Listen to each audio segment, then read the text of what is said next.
नमस्कार, आप देख रहे हैं द हिंद 24 न्यूज और मैं हूं आपके साथ साक्षी। आइए नजर डालते हैं आज की बड़ी खबरों की ओर। धूमधाम से मनाया गया राष्ट्रीय पर्व स्वतंत्रता दिवस। मदरसा फजले रहमानिया पचपेड़वा में ध्वजारोहण कर राष्ट्रीय गान पढ़ाया गया। छात्र एवं छात्राओं को आजादी से पहले का इतिहास बताया गया। साथ ही देश आजादी के लिए अपनी जान की कुर्बानी देने वाली वीर सपूतों के बारे में भी बताया। बच्चों को संविधान की भी जानकारी दी गई। सभी शिक्षण संस्थानों में हर्षोल्लास के साथ मनाया गया स्वतंत्रता दिवस। जिस तरह से यौम आज़ादी को, स्वतंत्रता दिवस को लोग बड़े ही धूमधाम से मना रहे हैं, इसी क्रम में अगर देखा जाए तो जो एक इस्लामिक इदारा है मदरसा फजले रहमानिया, जो पशतवा क्षेत्र के भाभर इलाके में एक मरकज़ के नाम से भी जाना जाता है, यहाँ भी बड़े ही धूमधाम से यौम आज़ादी को मनाया गया है, इस जश्न को मनाया गया है। साथ ही यहाँ के जो तालिबे इल्म हैं, जो विद्यार्थी हैं, उन्हें आज़ादी से संबंधित तमाम इतिहास को बताया गया है। आज़ादी के लिए मर मिटने वाले वीर जवानों के बारे में भी बताया गया है। आइए हम इस पे बात कर रहे हैं यहाँ के प्रधानाचार्य मौलाना नूरुल हुसन खान जी से। हज़रत यौम आज़ादी जिस तरह से मनाया गया है, ये क्या है, किस अंदाज में आप लोग मनाते हैं, बच्चों को क्या संदेश देते हैं? बिल्कुल, जश्न आज़ादी तो पूरे हिंदुस्तानियों को और सारे मुहिब्बीन वतन को मनाना ही चाहिए और मनाते भी हैं।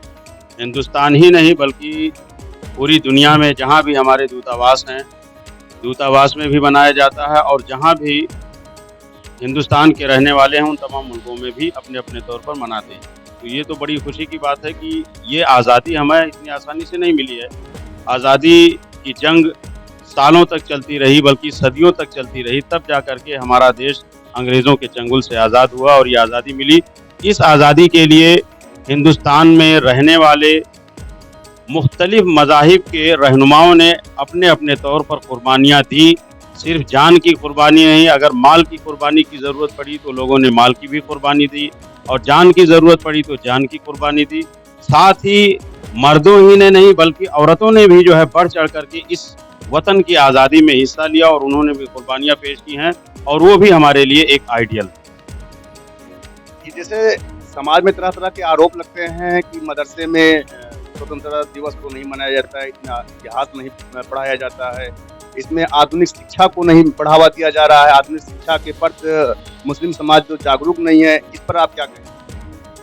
नहीं, ऐसा नहीं है। हम लोग अपने अपने स्तर पर कोशिश कर रहे हैं और हुकूमत ने बहुत सारे सिलेबस चेंज भी किए हैं और उसकी रोशनी में काफ़ी हद तक जागरूकता आई भी है।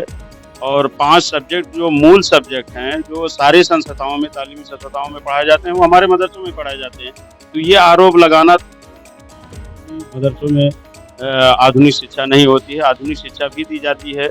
और साथ ही साथ जब भी जो है 15 अगस्त का दिन आता है तो सारे हमारे टीचर्स, सारे असातिज़ा जो है बच्चों को बुला करके मीटिंग करते हैं और जिन हजरात ने कुर्बानियाँ पेश की हैं वतन की आज़ादी के लिए, उन सारे हजरात की तारीख़ भी बताई जाती है और तमाम बहादुरों, तमाम नौजवानों की कुर्बानियों को उनकी तारीख़ भी बताई जाती है। और बल्कि आप ये कह लीजिए कि वतन अज़ीज़ की कुर्बानी के लिए सिर्फ जो है एक तबके ने कुर्बानी नहीं पेश की है, बल्कि तमाम तबकों के लोगों ने, उनके रहनुमाओं ने कुर्बानियाँ पेश की हैं। और यही वजह है कि आज हमें इतना बड़ा जमहूरी मुल्क हिंदुस्तान मिला है। देखते रहिए द हिंद 24 न्यूज।